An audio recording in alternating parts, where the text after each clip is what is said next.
In 2015, we connected back with my step-paternal grandchildren, found them in the foster care system, and initially had intended to be visitors in their lives. But we soon realized that they needed help. They were being switched through the foster care system without permanency, and we were uncomfortable with that as a family. So we reached out to Pennsylvania, Westmoreland County, and through a hearing, an emergency hearing, we offered ourselves as kinship foster with the hope to adopt our grandchildren. And that's kind of how it started. We knew that they were placed in the foster care system because of issues involving their parents. We knew the parents' rights were terminated.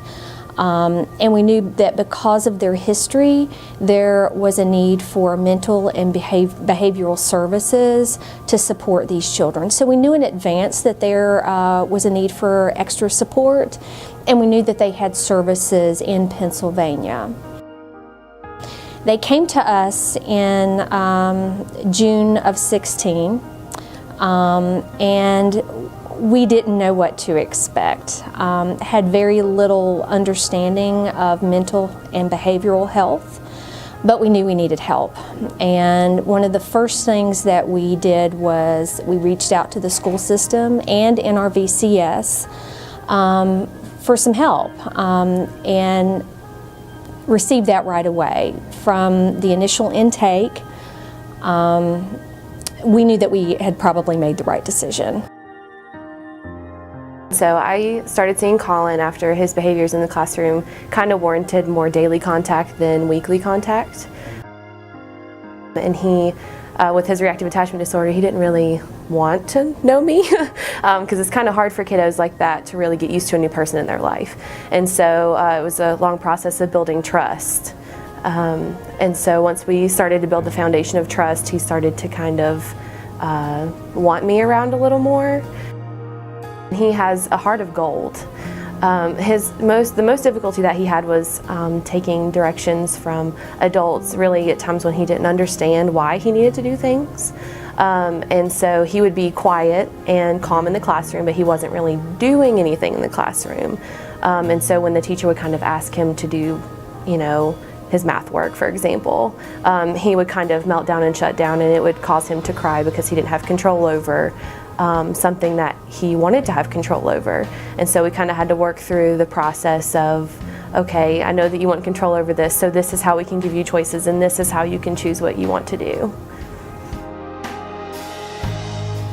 She is, both kids, like Olivia said, have a heart of gold and are just awesome kids. And keep us on our feet, keep us on our toes, because they're just unique, but they're wonderful. She's a fifth grader, so she's got, fifth grade girl kind of things going on, but I think just, she's similar to Colin in that she took a long time, and she's still taking a long time to build that trust. You can definitely see some of the attachment piece from her history, and we still struggle with, we have moments where I feel like our relationship's really smooth and she's comfortable, but then we here, close to the adoption here lately, I feel the bumpiness again. She's kind of pulling and pushing with our relationship again, and it's gotten a little tricky, but I feel like it'll get back to smooth again. So, but she's funny, she's creative, she's bright, she's a great kid. When school started, the first few weeks, it was very touch and go, and the children were acting out behaviorally, and our support team, Olivia and Rebecca, were there right away to assure us that we were going to be able to make it through this, and that this was a step of being able to witness what the children's reactions were and to determine what their needs are. And from then on out, we have had mental health services with the help of NRVCS, with the help of the school system, from that point on. In the beginning, I was in the classroom from about 2 hours during the morning, usually during his math time. And so I would go and greet him in the morning, and he usually responded pretty well to that. And I was kind of as stubborn as he was, to put it no other way. I kind of had to make a lot of copies of his work. He would crunch it and throw it, stab it, throw it away.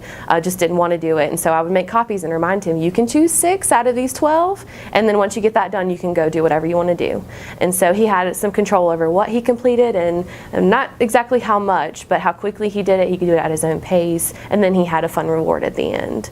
And so just handing him copy after copy of math work, he was able to understand, okay, I'm not going to get away from this, but I have some control over what I'm doing.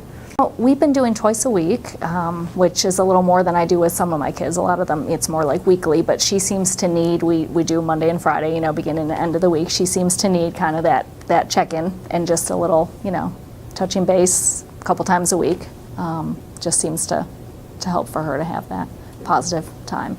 We didn't realize how much we needed the help until we started to receive some substantial care through the school system, and that's when I don't think we could have done this without them.